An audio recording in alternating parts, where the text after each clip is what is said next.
Epic Universe. And first, I want to thank Miso for being so awesome that he smuggled us in, since he's got connections. We got me, Lowell, Miso, Rose, and Mr. Rose all going down. And let me tell you about how this trip went. Let's start where it all began. The car. I'm squished between Lowell and Miso, which I appreciate having a human meat shield, but all I could hear was stock, bonds, diamond hands, stock down, chicken jockey. Yeah, that was basically the entire drive. Finally, we get to Epic Universe, and boy, is this place sick. You walk through this portal and enter the hub, which is basically like a giant circle connected to another giant circle. Pretty sick. It's like trigonometry. Our first stop was the Stardust, which is a high intense coaster that I don't remember much of because I blacked out. It also apparently has a kill seat, was able to get G's that were enough to kill a person. So they had to put brakes on it. Don't fact check me on this, ask Miso. Me and Mr. Rose had the pleasure of sitting in it, which is probably why I passed out. But from what I do remember, I really liked it. It also had a, what do they call this again? A flux capacitor. I don't know what that is, but it glows, so I think it's pretty sick. After that, we ended up in the Isles of Berk. Now, this place was so freaking cool. You walk in, and the entire land looks like you stepped into the movie. We saw Astrid, Toothless, and Hiccup. I was a little sad I didn't see Roughnut or Toughnut, but I digress. Since Miso is like famous or something, he got us into VIP for the How to Train Your Dragon show. I don't have any video of it since I wasn't allowed, but just use your imagination. Large animatronic dragons, baby animatronic dragons, and butterflies. Lots and lots of butterflies. After that, we hit up Hiccup's Wing Glider. This one was really cute. It wasn't super intense, but the theming was on point. This was also where Miso found out my favorite hobby at amusement parks. I like to enjoy the ride until I get to a section where it, like, passes over people. Then I... So yeah, 10 out of 10. We then hit up one of the best snacks I've had in a theme park. It was a mac and cheese cone. Mac and cheese in a bread cone with goldfish. This was literal gold. I still think about it.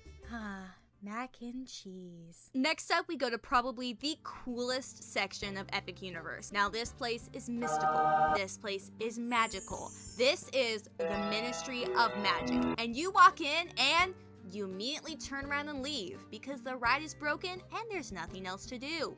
Next up is Dark Universe. As some of you may not know, I'm a big fan of vampires. So this was right up my alley. There literally was a coffin when you walk in and a huge castle. Even the bathroom doors had little bat knockers. Miso took us over the first ride, which was the Curse of the Werewolf. Now, let me tell you about this ride. You basically walk into this fortune teller's tent and there are ominous messages about if your future is bad or whatever, you'll become a werewolf. I didn't really pay attention. I was kind of just chatting with Rose the entire time. Finally, you get onto this ride and you spin in circles. It lasted like, I think a minute. And I was screaming the entire time, so I don't really know. Then you end up in a tent with this lady pointing at you and she goes, "You are now a werewolf."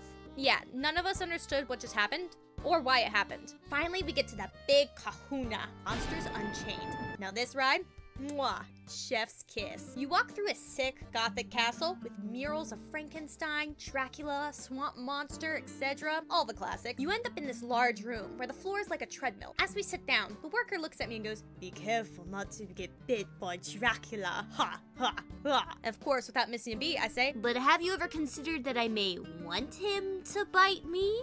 Sorry, what? Then, I guess you're never leaving? I wish I could describe what this ride was like. Just think, giant animatronic Frankenstein and Dracula have a fight. I think Dracula wins. I'm not sure. I was too busy just staring. Dracula. Now, I could go on and on about the Dark Universe stuff, but last up was Super Mario. Now, this place was absolutely sick. Oh my goodness. It's Mario. I love Mario. I think Rose may have cried a little, but Super Mario Land! The portal is a warp pipe and even makes the sound when you go through it. How cool is that? Once through, it feels like you literally get transported into the Mario games. Our first stop was Mario Kart, which the line theming was on point. There were some fun little book titles and boos that if you look at them, they blush and disappear.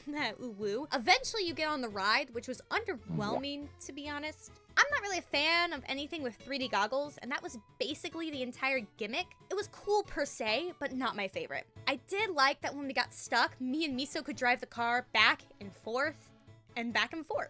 Afterwards, we got hungry, so we hit up Toadstool Cafe. This place was so cute. I got the piranha plant spaghetti, and everyone else got burger. Lowell got chicken, I think. I'm not sure. I was too busy devouring my pasta. There were little screens inside the cafe that made it look like you were looking into the kitchen, and the toads were hard at work. Now, the day was coming to the close, and we're gonna finish it off with Donkey Kong. This is when the day took a dark turn. Donkey Kong was located in the back in its own separate land. I got this sick-looking banana ice cream sundae, and I loved it. But I forgot one crucial fact. I'm lactose intolerant. We get in line, and I was fine until halfway through. I was fighting a battle. I wasn't sure I could win. My stomach was going to rebel in the next Cold War. The monkey kept talking about his golden banana, mocking me. That golden banana ice cream was a mistake. I was gonna poop myself in the line for Donkey Kong. Instead of Donkey Kong, they would call it Dookie Kong. But I'm a trooper. I'm stubborn. And finally, I made it! Me and Lowell got into the ride, we were ready, and it stops. Seriously? I'm sitting here fighting for my life, and like 5 minutes later, the ride starts again.